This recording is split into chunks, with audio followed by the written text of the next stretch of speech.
Hola, nuevamente acá. Yo soy el arquitecto Licio para ahora comentarle un poco, ya que ustedes han visto o se supone que han visto los teóricos de circulación vertical en altura, en edificios, y lo que es ERSU, o sea, la eliminación de residuos sólidos urbanos, dado por la profe Astrid.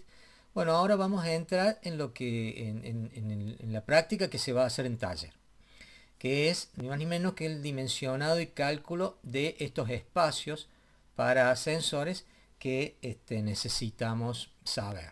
Bien, ¿qué es lo que tenemos que tener en cuenta para el dimensionado?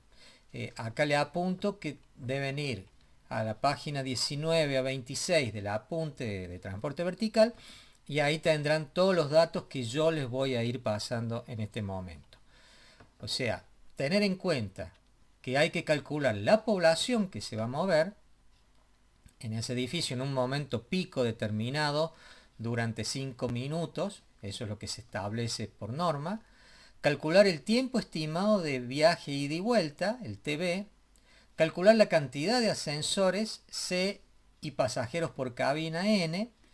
En este caso nosotros vamos a calcular la cantidad de ascensores, vamos a verificar la cantidad de ascensores. Los pasajeros por cabina me los va a dar cuando yo elija el tipo de ascensor, por tabla. Calcular la dimensión de esas cabinas, pasadizos y cuarto de máquinas, y verificar el tiempo de espera. Estos son las actividades que vamos a hacer para poder dimensionar nuestro espacio, ¿no? Nuestro espacio para transporte vertical.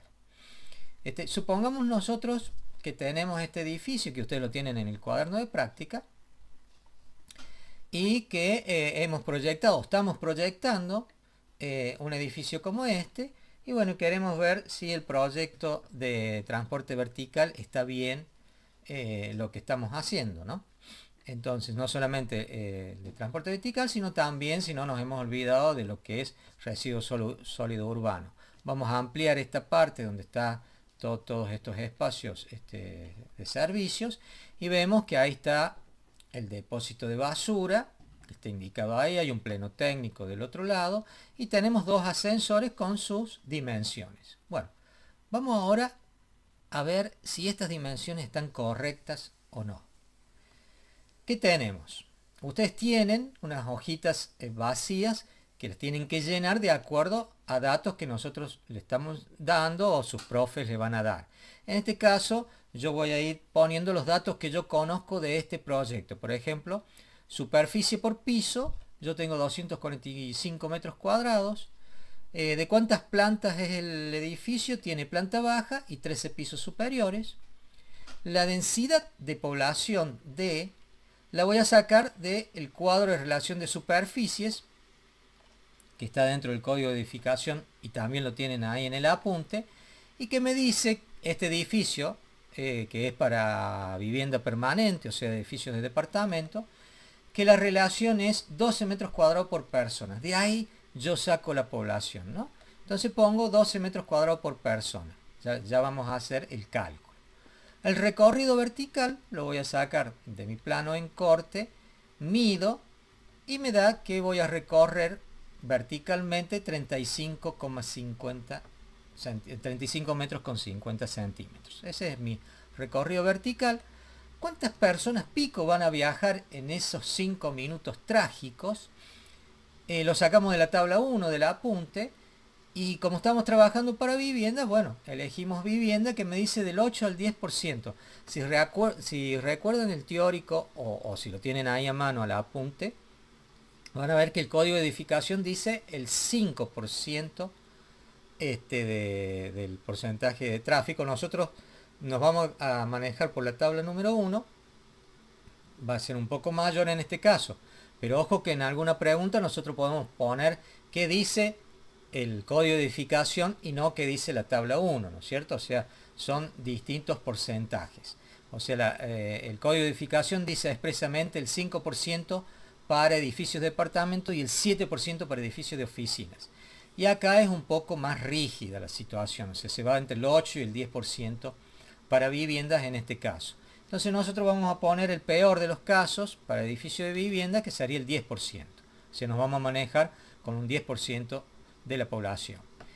Y por último, para los datos conocidos, el tiempo de espera, que decimos, bueno, ¿cuánto vamos a esperar que sea aceptable? Dice casas de departamentos, bueno, elegimos eso, que podemos esperar 60 a 90. Siempre vamos a tratar de trabajar con el peor de con la peor de las situaciones. En este caso sería que vamos a elegir 60 segundos. Es el máximo tiempo de espera que vamos a calcular. O sea que una persona puede calcular como mucho que le llegue su ascensor 1 minuto. Bien. ¿Cuáles son los datos que tenemos que conocer? Bueno, por ejemplo, la velocidad. ¿Con qué velocidad vamos a trabajar? Lo sacamos de la tabla 2, velocidades recomendadas, y decimos, bueno, ¿cuántas plantas tenemos que asistir? En este caso nuestro son 13 plantas. Planta baja no se computa porque ya está y nadie sube o baja en planta baja, a no ser que vaya a la terraza y que tenga lavadero, ¿no es cierto? Que vaya a visitar a alguien, pero es muy poca la gente que está ahí en planta baja. En general no hay departamentos, algunos sí, o está el portero, pero siempre se saca en la planta baja y no se computa, digamos, la planta baja, y sí el resto de los pisos. Entonces nosotros rondamos las 13 plantas que tenemos que asistir con ascensor. Está vinculado entonces a la tercera fila, que es de 11 a 16 plantas. Entonces las velocidades recomendadas son entre 75 a 90 metros por minuto, lo que sería 1,25 o 1,50, que es el común que hemos hablado en el teórico. Y decidimos poner ahí 90 metros por minuto. O sea que sería lo mismo que unos 50 metros por segundo. El tipo de cabina va a surgir de lo que nosotros necesitemos, pero siempre recuerden que tenemos que diseñar para todo el mundo. Entonces ahí en el apunte ustedes tienen los distintos tipos de cabina y van a ver que la cabina tipo 1, o sea, la cabina tipo 0 no me permite algunas cosas, pero sí la cabina tipo 1 que me dice permiten alojar una persona en silla de ruedas con su acompañante. O sea, no menos que eso tenemos que poner en cualquier proyecto nuestro de arquitectura. Por más que muchas veces los desarrollistas o la parte que comercia con la arquitectura implique que no, ¿para qué queremos uno tan grande si con que entren 4 personas es suficiente? Sí, que entren las 4 personas, pero por lo menos que entre un señor, una señora en silla de ruedas con su acompañante. Entonces, eso me lo brinda la cabina tipo 1. Verán que cabina tipo 1 tenemos 3 tipos para distintas cantidades de personas y distintas superficies, ¿no? Por más que el lado A y el lado B sean iguales, las superficies y los pesos de esos son distintos. Porque el tipo 1, el más barato, obviamente, que se haría para 6 personas, lo apunto, tiene una carga máxima de 450 y los otros pueden llevar más carga, por eso pueden llevar más personas. Decidimos poner el que me permite la norma dentro de quizás lo más económico. Entonces ponemos tipo de cabina 1 para una capacidad de ¿cuánto? De 6 personas, como apuntamos acá, y ponemos para 6 personas. Listo. Ya tenemos los datos que necesitamos para empezar a calcular. Y ahora vamos a la otra parte. Dejo los datos en chiquito, acá se los pongo para que lo tengan, ustedes los van a tener a mano en las hojas, van a llenar los datos con los que nosotros le hemos dado y ustedes van a buscar en tabla. Y empezamos a calcular. Para la población, decimos superficie en metro cuadrado, la sacamos de acá, 245. ¿Cuántos pisos vamos a servir? 13 pisos. ¿Qué densidad tengo? 12 metros cuadrados por persona. Entonces digo, puedo hacer 245 por 13 pisos dividido 12, me va a dar 265 personas. Redondeo, ¿no? 265 personas. Bien, esa es la población que yo voy a tener que servir permanentemente en ese edificio. ¿Cuál es la población a trasladar en horario pico? Para eso utilizamos esta fórmula que me dice n es igual a la población por la población crítica. La población nuestra, obviamente, son las 265 personas que hemos sacado. ¿Y cuál era la crítica? El 10% que habíamos puesto acá. Personas pico o en horario pico, el 10% de toda esa población. Entonces lo que vamos a sacar, obviamente me da 26,5, no voy a cortar la mitad de una persona. Vamos a trasladar en horario pico 27 personas, que puede ser las 8 de la mañana, las 7 de la mañana, las 8 de la noche o cuando ya vuelve todo el mundo de trabajar, ¿no es cierto? Bueno, esos son los horarios pico.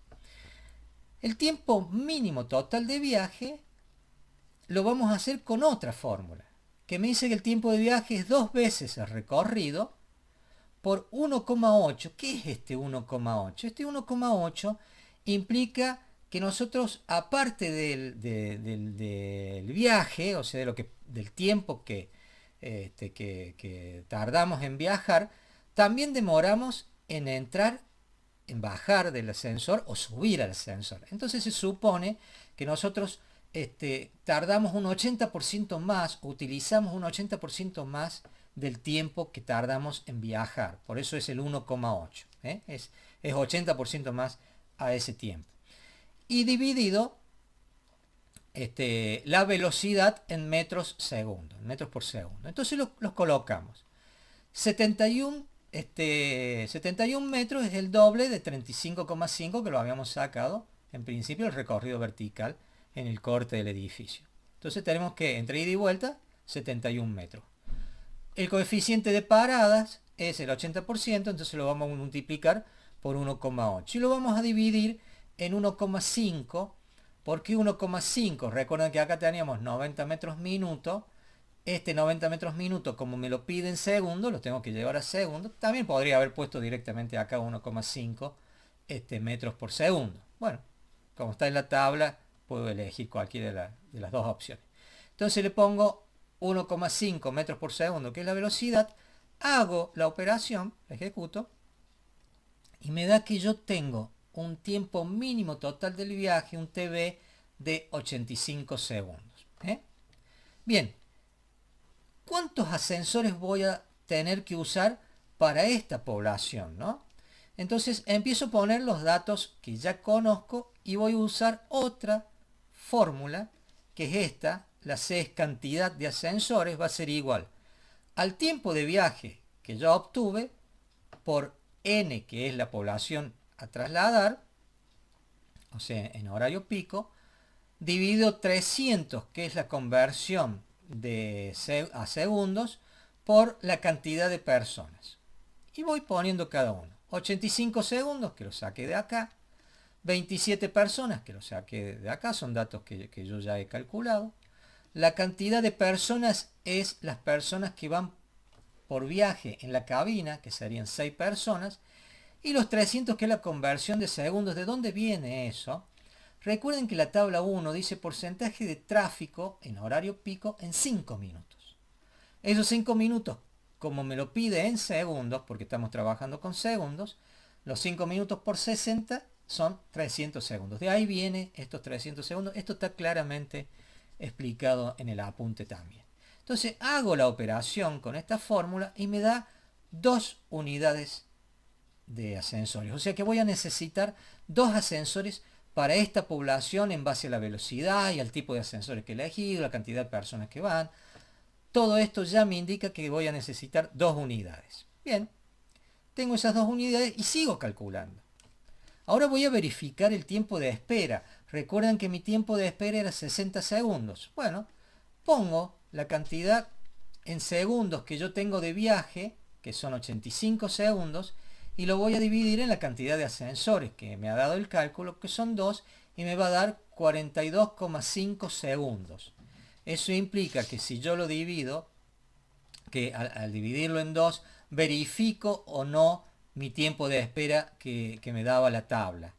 Recuerden que también podía esperar 90 segundos, se podía esperar 1 minuto o 1 minuto y medio. En el caso que me hubiese dado más de 60, podría ver la tabla y ver que también me verifica. Pero en este caso tengo 60 segundos, de la tabla, y obviamente al tener una espera de 42 segundos, que es mucho menor que 60, indudablemente ha verificado, o sea, la verificación en tiempo es correcta, ¿no? Y después tengo que agregar otros valores más que los saco también de tabla, de la tabla que habíamos elegido, el tipo de cabina. Voy a sacar la superficie de mi cabina, el frente, la profundidad y la carga transportada. Las dimensiones del pasadizo, recuerden que el pasadizo es por donde circula el ascensor, la cabina del ascensor, o sea, el hueco, lo que llamamos comúnmente el hueco del ascensor. Esto me va a dar también unos valores, que esto lo voy a sacar del punto 8 del apunte, y ustedes podrán poner, o sea, tiene una flexibilidad esto. No es que siempre va a ser 1,45. Ustedes pueden poner 1,45 o más, porque ahí se van a fijar cuál es el mínimo y hasta dónde pueden llegar. Esto no se los voy a decir por acá, sino que me gustaría que ustedes lo vean y lo lean y pongan ustedes cuál les parece que es el correcto. Y las dimensiones de los locales de residuos sólidos urbanos, y la del local de recepción de residuos sólidos urbanos. Recuerden que hay locales por piso de residuos sólidos urbanos, y el local de recepción de todos esos pisos, de todos esos residuos, que generalmente puede estar en planta baja o en subsuelo, que eso se lo explicó perfectamente la Arqui Astrid en el teórico anterior. Bueno, esos datos los saco del código de edificación, y si no lo han visto, vean el teórico de eliminación de residuos sólidos urbanos dado por la arquitecta, y con eso ustedes obtienen los valores estos. Bien, entonces vamos a verificar. Verifico que mis medidas sean las correctas, son correctas, cumple, y ahora voy a ver qué pasa con el claro superior, el claro inferior y la sala de máquinas. Y voy a la tabla 5, donde me posiciono en la velocidad que yo tengo en mi ascensor, y me dice que el claro superior tiene que tener, claro superior, esa dimensión, tiene que tener al menos 4,30 metros, y el claro inferior 1,80. Veámoslo. Yo acá tengo que tener 4,30. ¿Y cuánto estoy teniendo? Solamente 3,40. Entonces esto no cumple. Tendría que levantar la última losa al piso de la sala de máquina, y si no puedo por una cuestión de perfil de ordenanza, bueno, tendría que sentarme con la gente de la municipalidad y ver cómo puedo solucionar ese tema, ¿no? Y lo mismo para el claro inferior, que me dice por lo menos 1,80, yo tengo 2,20, cumplo perfectamente con esa reglamentación, por lo tanto cumple. Y por último, lo que ustedes van a tener que dibujar un poco es la sala de máquinas, muy a nivel de croquis, ayudado por sus profes. Van a apuntar con una cruz donde está situado cada cabina de ascensor, la marcan así en línea de trazo. No hace falta que hagan el dibujo del motor ni nada de eso, sino que simplemente marquen el esquema, un esquema de sala de máquinas que ustedes pueden llegar a tener en el edificio. Marquen la cabina en línea de trazo, el punto donde se va a guisar y donde va a estar la roldana del motor, ¿no es cierto? El tablero eléctrico, las ventilaciones y el acceso. Y con eso sería suficiente para tener una dimensión de cuánto puede medir mi sala de máquina. Bueno, eso va a estar acompañado claramente por, como lo vienen haciendo permanentemente clase a clase, sus profes asistentes. Pregunten, sáquenle el jugo. Para eso están acompañándolo en cada Meet, en cada Zoom, en cada Classroom. Bueno, eso ha sido todo para el ejercicio de esta clase, y nos vemos en la próxima. Hasta luego.